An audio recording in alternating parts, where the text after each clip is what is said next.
चलो देखो, P block के चैप्टर की हेडिंग डालू।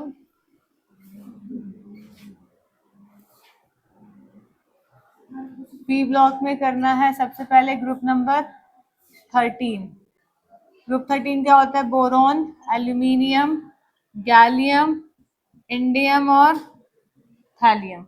ठीक है, बोरोन, एल्यूमिनियम, गैलियम, इंडियम और थैलियम।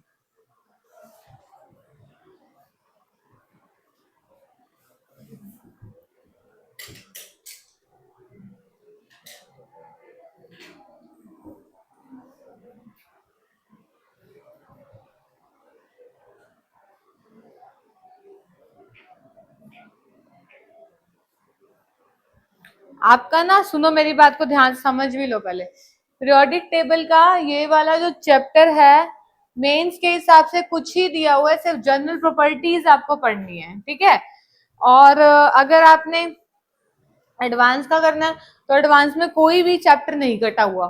जो तुमने यहाँ पे केमिस्ट्री में पॉलीमर का चैप्टर काटा है, ये जो चैप्टर और जो तुम्हारे कटे हुए हैं ना, वो सिर्फ मेंस में कटे हुए हैं, एडवांस में नहीं कटे हुए।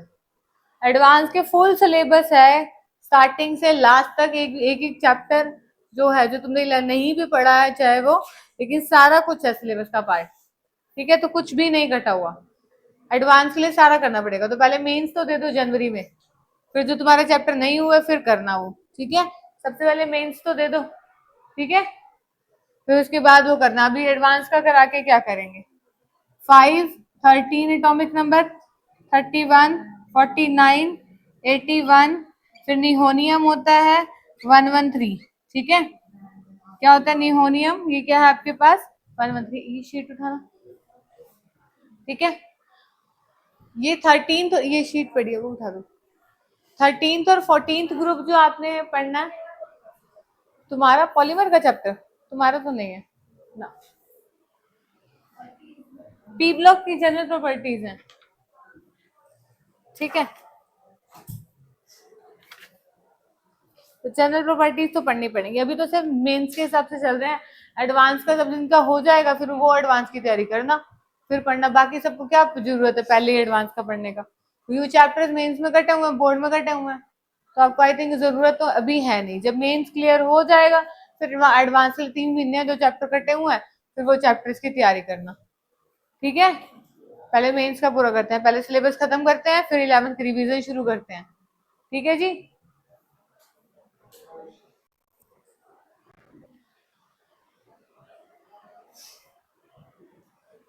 नाम नहीं पता तो नाम लिख लो फटाफट से। जिनके नाम नहीं पता नाम लिखो। Boron, aluminium, gallium, indium, thallium, निहोनियम।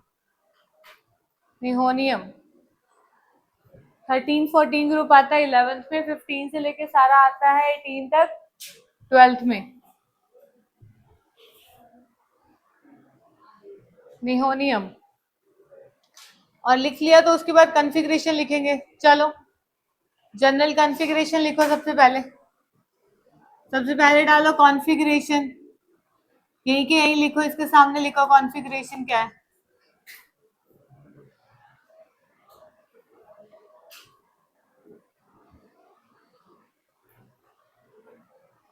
लिखो बताओ।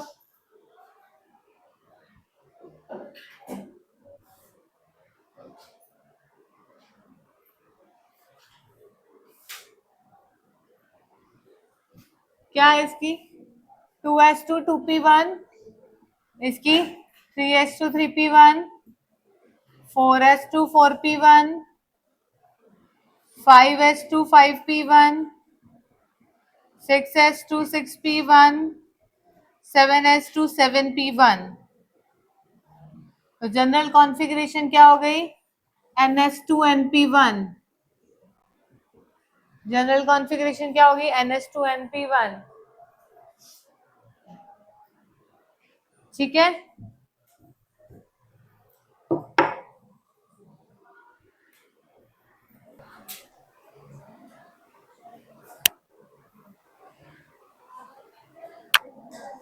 लिख लिया इतना?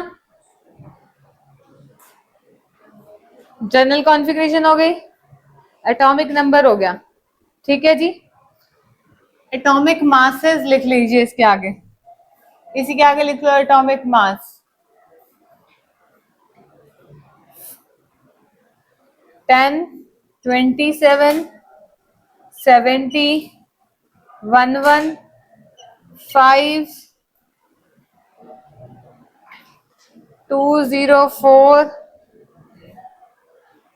ठीक है, याद करने की वैसे जरूरत है नहीं, ऊपर वाले दो के याद हो तो बेटर है, नीचे नहीं तो गिवन ही होते हैं मोस्टली।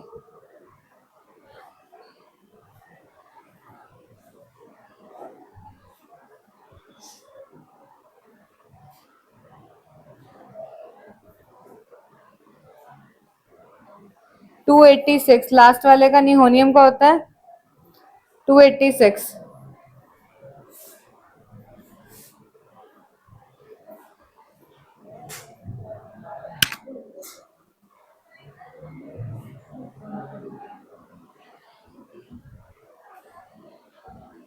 निहोनियम का मास चेक करें वैक्सीन।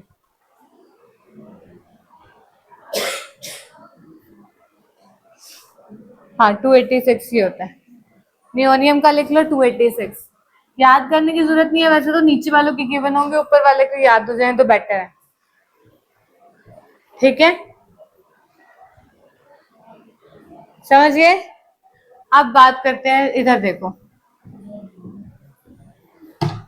पीरियोडिक टेबल याद है? 31 एटॉमिक नंबर से पहले ये कौन से पीरियड में आता है? सेकेंड पीरियड में। ये एलिमेंट कहाँ आता है? थर्ड पीरियड में। फिर ये फोर्थ, ऐसे चलता रहेगा। ठीक है, फिफ्थ, सिक्स्थ और ये सेवंथ पीरियड। नहीं तो सारा का सारा बोर्ड से नोट कर लो। ठीक है, अब उसके बाद इससे पहले फोर्थ पीरियड में डी ब्लॉक आता है। इससे पहले कौन आता है फोर्थ पीरियड में? डी ब्लॉक आता है। ठीक है, पीरियोडिक टेबल में फोर्थ पीरियड में डी ब्लॉक आता है 31 एटॉमिक नंबर से पहले। ऐसे ही 58 से लेके 71 तक पीरियोडिक टेबल में लैंथेनॉइड्स होते हैं। 90 से 103 तक एक्टिनॉइड्स होते हैं। ये दोनों के दोनों कहाँ आते हैं? एफ ब्लॉक में आते हैं। ठीक है, तो आपके पास 81, ये 80, इससे पहले 80 और 90 से 103 तक क्या हो गए? एक्टिनॉइड्स। और इससे पहले 58 से 71 लैंथेनॉइड्स होते हैं। इससे पहले 6th पीरियड में लैंथेनॉइड्स आ जाते हैं।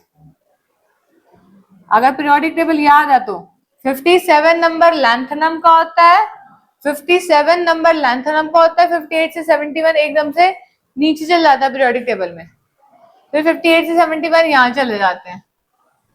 ठीक है, 57 पीरियोडिक टेबल में कहाँ होता है? डी ब्लॉक में होता है।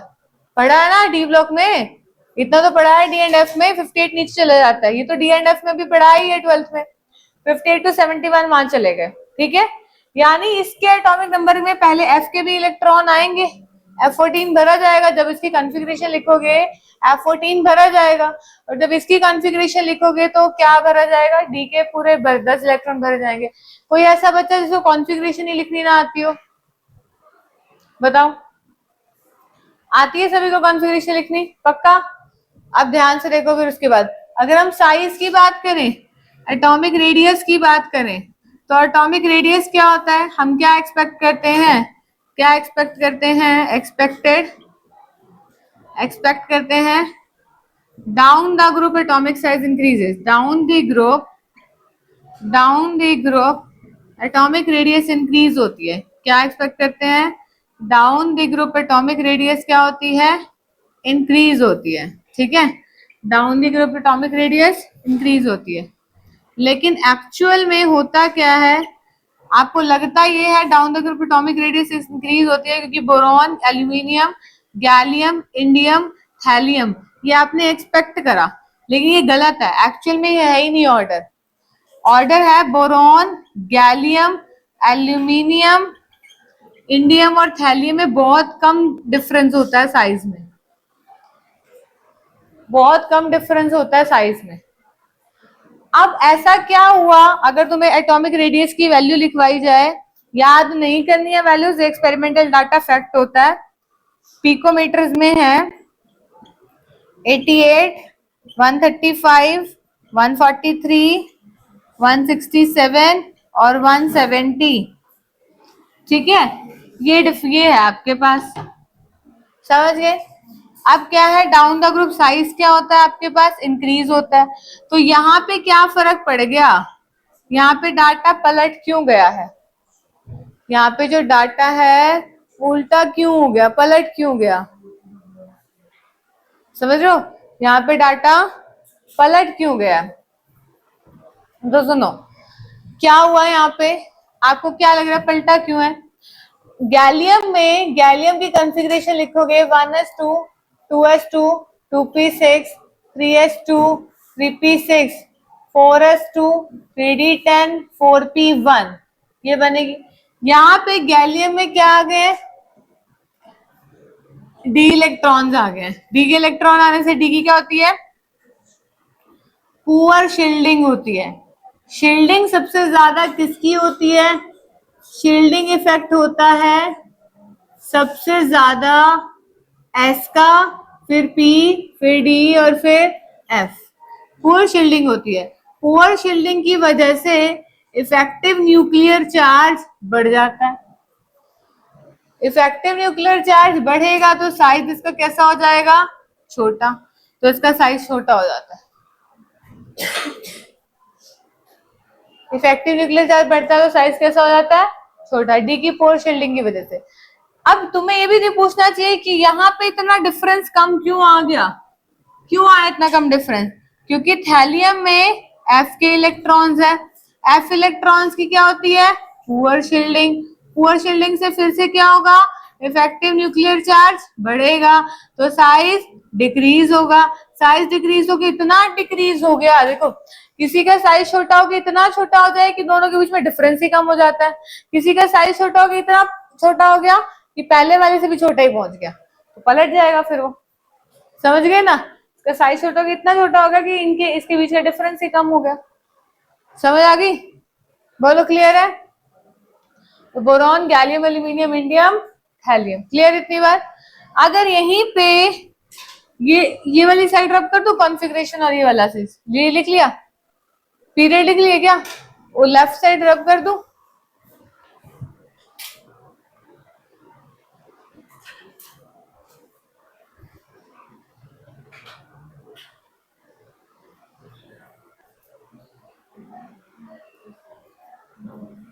ठीक है। करें आगे, अब करेंगे आयोनाइजेशन एनर्जी।